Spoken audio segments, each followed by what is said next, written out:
It's obviously Manafort's hope. And Pete Williams joins us now as well.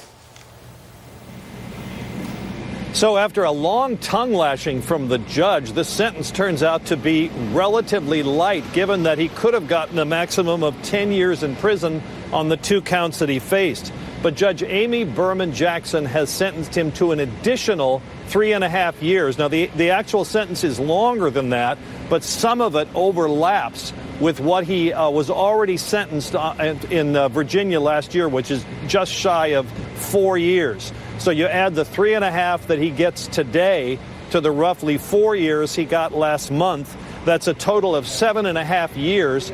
He gets credit for the roughly 9 months that he has served in prison. So he'll get out of prison and run these roughly 75 or 76 years old, depending on whether he gets time off for good behavior. Now, he did address the court today. He said, please let me and my wife be together. We need each other. I am sorry for my conduct. This is a bit of a contrast to what happened last week when he did not express any remorse. He said, I'm a different person than I was in October of 2017 when he was arrested.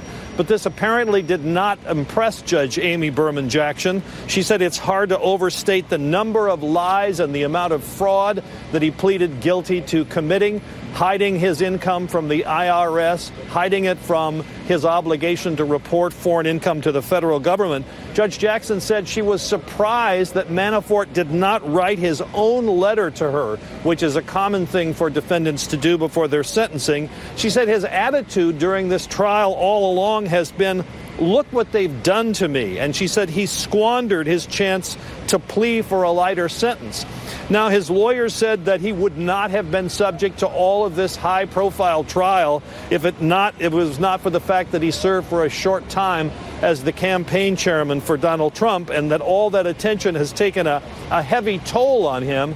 But the judge said none of that matters, that the question of whether the independent counsel was right to bring these charges or not don't count. He's pleaded guilty. He's been convicted. He has to be sentenced for his crimes. The judge did start out this roughly 2.5-hour hearing by saying that her sentence today is not intended to be a revision of a sentence that was imposed last week by Judge Ellis. But bottom line here, Paul Manafort, who turns 70 years old on April 1st, is now facing a sentence of roughly 7.5 years in federal prison, minus the 9 months. He'll get credit for the time he's already served.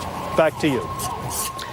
And Paul Manafort, you just heard from Pete Williams, and our colleagues here are assessing this. Harry Littman, your take on this sentence now. We're talking about he's now 70 years, basically 70 years old, 7.5 years in federal prison. He gets credit for 9 months already served. Right. So he's looking at being out perhaps when he's 77, a little younger. That's if, of course, none of the states that are waiting here, Rhode Island, New York, Illinois, impose additional time. I do think but they would have to try him. They would have to charge him, try him, and. But I think that's a real possibility. Basically, what she gave here, I wouldn't say it's light. She gave about 7 years. 2.5 of them are concurrent, as they had to be with the guidelines. So that amounts to about the extra 43 months.